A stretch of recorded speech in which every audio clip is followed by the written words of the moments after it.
안녕하세요, 헌터입니다. 오늘 분석해볼 기업은 LG전자입니다. LG전자는 다양한 생활가전 제품을 중심으로 영상 관련 기기, 자동차 부품, 카메라 모듈, 기판 소재 등 다양한 사업을 영위하고 있고요. 매출 비중의 경우 아무래도 생활가전 쪽이 35.8%로 가장 크게 차지하고 있습니다. 자, 월봉으로 차트 보시겠습니다. 이 기업은 과거부터 꾸준하게 올라가는 기업은 아니에요. 하지만 여러분들이 투자 기간을 결정함에 있어서는 상당히 좀 뚜렷한 주가의 흐름 보여주고 있어요. 자, 거의 다 대부분 1년에서 반년 사이로 올라가는 구간을 보실 수가 있습니다. 그렇기 때문에 여러분들이 투자 기간은 그냥 1년에서 1년 안쪽으로, 반년에서 한 1년 이렇게 사이로 중기적으로 좀 보시는 게 유리하지 않을까 이렇게 판단이 됩니다. 자, 이렇게 좀 보시면 되겠고, 아무래도 2020년에서 21년 넘어가는 이때는 이제 코로나 특수로 인해서 사람들이 소비가 밖에 안 나가고 집에서 뭐 인테리어라든지 가전제품을 사는데 소비를 많이 하다 보니까 굉장히 좀 주가의 흐름이 좋았고, 이후로는 경기 침체의 영향으로 인해서 많이 좀 눌렸습니다. 그래서 최근의 상황 일봉으로 다시 돌아오시면, 자, 그래서 뭐 2년 가까이 좀 이제 침체가 이루어졌다가 다시 한번 최근에 올라가고 있는 동사의 주가 상황이 되겠고요. 자, 다시 한번 좀 올라갔다 횡보세가 이어지고는 있습니다. 그래서 여기서 좀 중요한 구간이긴 한데, 여기서 다시 한번 또 재차 올라가는 구간이 이어질지 아니면 다시 한번 좀 꺾이는 흐름이 이어질지 우리가 분석을 통해서 알아보도록 하겠고요. 지금은 이제 최근에 들어가신 분들은 수익이 많이 나셨을 테고, 과거에 물려 계신 분들도 충분히 많이 계시는 구간으로 판단이 됩니다. 그래서 지금 중요한 좀 구간이 되지 않을까 보고 있고, 앞으로 여러분들 이제 평단에 따라서 어떤 식으로 투자에 대응을 해야 될지 투자 전략까지도 함께 알아보도록 하겠습니다. 자, 이어서 수급 상황인데요. 한 달 기준으로 개인은 좀 중립적인 입장입니다. 사고팔고 반복하고 있지만 최근 들어선 좀 많이 들어오고 있는 모습은 긍정적으로 보여지고요. 자, 외국인과 이제 그 기관의 줄다리기 싸움이에요, 지금은. 그러니까 외국인은 연일 사고 있고, 기관 보세요. 뭐 한 번도 빼놓지 않고 지금 연일 뭐 굉장히 오랫동안, 자, 4월 초부터 계속 팔고 있어요. 그래서 한 달 가까이 지금 팔기만 하는 기관의 상황이다. 그래서 이런 줄다리기가 이어지고 있고요. 이어서 공매도 비중 살펴보시면 과거에 비해서는 좀 올라왔어요. 보시면 과거에는 뭐 한 자릿수였어요, 거의. 그러다가 이제 최근에는 좀 이렇게 올라왔습니다. 두 자릿수가 듬성듬성 나오죠. 그래서 과거에 비해서는 좀 공매도 비중이 늘어났고요. 대차장고 보시면요, 역시나 과거에 비해서 올라왔습니다. 그러니까 400만대에서 지금 500만대 올라왔다가 최근 들어서 단기간에 550만대까지 넘어섰어요. 그러면서 좀 과거에 비해서 아무래도 공매도 비중은 늘어났음을 우리가 뚜렷하게 좀 확인할 수 있는 부분이 아닌가 판단이 됩니다. 자, 이어서 재무제표 분석 시작해 보도록 하겠습니다. 2018년도 매출부터 확인해 보면요, 61조, 62조, 58조, 73조, 83조, 85조. 2020년도만 제외하면 꾸준하게 우상향하고 있는 매출의 흐름 아주 좋아 보입니다. 자, 영업이익 보시면요, 2조 7천, 2조 4천, 3조 9천, 4조, 3조 5천, 4조 4천. 그러니까 내렸다가 올라갔다가 또 내렸다가 올라갔다. 그러니까 들쭉날쭉해요. 그래서 어쨌든 중요한 건 뭐냐면 작년에 비해서는 확실히 많이 늘고 있다. 그리고 과거에 비해서도 많이 늘어나는 수치다. 그래서 올해 좋게 보시면 될 것 같고, 단기순이익도 마찬가지로 등락이 좀 있습니다. 하지만 올해 크게 좋아진다. 이렇게 참고하시면 되겠습니다. 자, 이어서 부채 비율 보시면요, 170, 170, 170 횡보하다가요 조금씩 내려옵니다. 160, 140, 130. 그래서 올해 130까지 이렇게 내려오는데, 어쨌든 부채 비율은 조금 더 내려올 필요는 있겠지만 꾸준하게 좀 내려가고 있다는 점에서는 긍정적으로 우리가 볼 수 있겠습니다. 자, 그리고 이어서 ROE 보시면요, 9, 0, 13, 6, 6, 10. 좀 들쭉날쭉합니다, 역시나. 하지만 이제 6대에서 이제 좀 횡보를 하다가 이제 두 자릿수로 다시 한번 치고 올라오면서 올해는 수익성이 많이 개선이 되고 있고, 괜찮은 수치로 보여집니다. 자, EPS도 마찬가지예요. 등락을 계속 반복하다가 올해 크게 좀 개선이 됩니다. 그래서 주당 순이익도 좋아 보이고요. 자, 다만 배당이 좀 크진 않아요. 배당 보시면 823원 올해 기대가 되고 있고요. 현재 종가 기준으로 계산을 해봤을 때 배당 수익률은 약 0.75% 기대하실 수 있을 것 같습니다.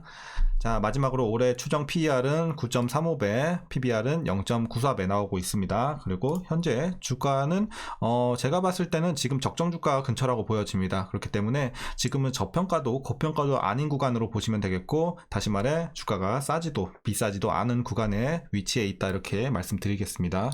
좀 애매한 구간이죠, 사실상. 네, 이렇게 보시면 되겠고요. 이어서 LG전자 관련 이슈 한번 살펴보도록 하겠습니다. 먼저 1분기 실적 관련 내용인데요. 자, 굉장히 좋았어요. 1분기 호실적을 기록을 했습니다. 자, 1분기 매출 같은 경우는 자, 역대 실적 가운데 두 번째로 높았고요. 영업이익은 세 번째로 높은 수치를 기록을 했어요. 그 배경은 뭐냐면요. 이제 글로벌 경기 불확실성에도 불구하고 이 사업 구조와 오퍼레이션 방식을 근본적으로 개선하기 위해 진행하고 있는 이 워룸 태스크 등 이런 전사적 노력이 실적을 견인했다고 합니다. 자, 특히나 이제 H&A 사업본부, 그러니까 여기가 아까 말씀드린 생활가전 쪽에 35.8%로 가장 큰 비중이죠. 네, 이쪽 부문, 그러니까 부문별로 일단 얘기를 드릴 건데, 먼저 이 가전 부문은요, 자, 1분기 매출, 그리고 영업이익이 모두 역대 1분기 최대치를 기록을 하면서, 자, 그러니까 메인 사업이 지금 굉장히 역대로 가장 크게 좋았다, 이렇게 말씀드리겠습니다. 그래서 단일 사업본부가 이렇게 분기 매출 1조 원을 넘긴 건 이번이 처음이었다고 합니다. 그래서 메인 사업이 지금 굉장히 좋았고, 그러니까 H&A가 그거예요. 뭐 냉장고, 뭐 세탁기, 에어컨 이런 것들 있죠. 네, 우리가 가장 많이 좀 LG 전자로 유명한 제품들, 그런 생활 가전으로 보시면 돼요. 자, 이어서 이제 TV 사업 부문 보시면요. 자, TV 쪽도 전분기 대비 흑자 전환에 성공하면서 좋은 흐름 보여주고 있습니다. 물론 전년 동기 대비해서는 좀 줄긴 했어요. 매출액 자체가. 그러니까 유럽의 지정학적 이슈 때문에. 하지만 웹 OS 플랫폼 기반 콘텐츠 서비스 사업이 성장하면서 흑자 전환을 했고요. 전장 사업 보시면요, 이쪽도 괜찮아요. 자, 수주 규모가 좀 증가하고 있고 매출이 10조 원을 넘어설 것으로 예상이 되고 있습니다. 이제 수익성의 경우 출하량 증가에 따른 오퍼레이션 비용 감소 및 반도체 가격 안정화에 따라서 점진적으로 개선될 것으로 이제 업계에서 보고 있습니다. 그래서 전장 부분도 기대가 많이 되고 있고, 자, 마지막으로 이제 BS 사업 부문 보시면요, 태양광 사업 종료 등의 영향으로 이쪽은 좀 실적이 부진했어요. 하지만 이제 전년 동기 대비해서 비교했을 때는 이제 매출과 영업이익이 다소 줄었어요. 그러니까 IT 제품 수요 감소가 있었죠. 그렇기 때문에 전년 대비해서는 좀 안 좋았지만 전 분기 대비해서는 괜찮았다. 왜냐하면 이제 졸업 입학 시즌이 이어지고 있기 때문에 뭐 초슬림, LG그램 등 이런 경쟁력 있는 제품을 앞세워서 적극 대응을 하면서 직전 분기 대비해서는 성장을 했습니다. 자, 그리고 앞으로의 이제 좀 전망을 좀 알아보면요, 2분기에도 LG전자는 실적 성장세를 계속해서 좀 이어갈 것으로 기대가 되고 있습니다. 구체적으로 말씀드리면 이제 H&A 사업, 아까 말씀드린 매출 비중이 가장 큰 이제 생활 가전 쪽이죠. H&A 사업은 2분기 에어컨 등 이제 본격 성수기에 접어드는 가운데 고효율, 친환경을 앞세운 에어 솔루션 사업 성장, 이런 것들에 의해서 이제 앞으로 본격적으로 좀 올라갈지 않을까 이렇게 보여지고 있습니다. 그래서 2분기도 실적 계속해서 좋을 것으로 보여지고요. 다만 하반기 같은 경우는 글로벌 경기 침체 우려가 계속 좀 지속이 되면서 이런 가운데 소비 둔화에 따른 매출 부진 등의 영향으로 수익성의 하락이 조금은 우려가 되는 상황이에요. 그래서 아직 어쨌든 글로벌 경기 침체가 끝나진 않았잖아요. 지속이 되고 있기 때문에 여기에서 우리가 아직은 벗어나지 못하고 있는 상황으로 이어지지 않을까, 하반기는 조금 우려가 있습니다. 자, 어쨌든 최근의 이슈는 이 정도로 좀 마무리하겠고요. 전반적으로는 좋은 내용이에요. 하지만 경기 침체만 좀 이제 마무리가 된다면 본격적으로 좀 주가가 올라가는 이제 흐름이 이어지지 않을까 개인적으로 이렇게 판단하고 있습니다. 자, 그럼 이제 여러분들 마지막으로 투자 전략 말씀드리면서 영상 마치도록 하겠습니다. 먼저 신규 진입에 있어서는 저는 반대 의견 좀 드리도록 하겠습니다. 지금 들어가서 위험한 위치는 아니에요. 사실상 위험하진 않지만 이제 수익성에 있어서는 좀 메리트가 떨어지는 구간입니다. 그래서 이미 조금 많이 올랐고 지금은 일단 저평가 구간을 이제 벗어나는 시기가 됐기 때문에 지금 들어가서 메리트가 큰 구간은 아니기 때문에 반대 의견 드리는 겁니다. 그래서 보유자분들만 좀 대응하시는 구간으로 보고 있고, 만약에 나는 그래도 이 기업을 꼭 사고 싶어요 하시는 분들은 10만원 이하에서만 보세요. 10만원 밑으로 내려갔을 때 혹시라도 그러면 여러분들이 좀 다시 줍줍할 수 있는 메리트 있는 구간이 될 것 같지만 지금은 아닙니다.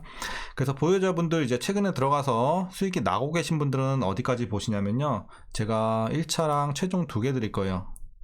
1차는요, 일단 12만원입니다. 1차 12만원, 그리고 2차는 15만원, 2차가 아니라 최종입니다. 최종은 15만원. 자, 이게 뭐냐면요, 여러분들 이제 12만원까지 가져가시다가 12만원에서 결정을 하셔야 돼요. 여기서 한 절반 팔고, 비중 한 절반에서 좀 팔고, 나머지 비중 절반으로 한 15만원까지 노려볼 것인지. 근데 만약에 12만원 갔는데 상황이 좋지 못해요. 조금 여기서 탄력도 없고, 지금 호재도 그렇게 많지 않고, 오히려 막 악재가 나오고 있다. 아니면 업황이 계속해서 좀 다시 눌리는 것 같다. 어쨌든 전반적인 기업의 상황, 업황의 상황에 따라서 여러분들이 판단을 하셔야 돼요. 그러니까 12만원 근처 갔을 때 계속해서 좋아 보인다, 15만원까지 가져가시고, 아니다, 여기까지 보는 게 맞겠다라는 이제 그때 상황이 됐으면 12만원에서 정리하세요. 이렇게 좀 말씀드리겠습니다. 자, 그리고 여러분들 이제 위에서 물리신 분들 어떻게 대응하시냐. 자, 평단은 반드시 웬만하면 12만원까지 맞춰주시면 좋겠지만 거기까지 무리가 있는 분들도 계실 거예요. 만약에 이 꼭대기에서 혹시라도 물리신 분들은 12만원까지 맞추기 좀 힘들 수도 있거든요. 그렇기 때문에 그런 분들은 최소 아까 최종 목표인 15만원 밑으로 맞춰주시길 바라겠습니다. 그러니까 최대한 내릴수록 좋겠지만 못해도 15만원 밑에, 그리고 가능하면 12만원 밑으로 좀 맞춰주시면 좋을 것 같아요. 자, 그렇게 하셔서 차후에 이제 주가가 올라왔을 때 여러분들이 정리하고 나오시는 전략으로 말씀드리도록 하겠습니다. 자, 어쨌든 LG전자 여러가지 재료들 그리고 실적들 좋은 흐름 이어가고 있으니까 앞으로도 좀 추가적인 상승 기대해봐도 좋겠지만 일단 경기 침체가 끝나지 않았다는 점에서 우리가 본격적인 상승 흐름은 조금 더 지켜봐야 되지 않을까 이렇게 말씀드리겠습니다. 자, 오늘 영상이 도움이 좀 되셨다면 구독, 좋아요 한 번씩 부탁드리겠고요. 오늘도 수고들 많으셨습니다. 자, 주말 잘 이어나가시고 월요일날 근로자의 날도 편안한 시간 보내시길 바라겠습니다. 자, 그럼 오늘도 시청해주셔서 감사합니다.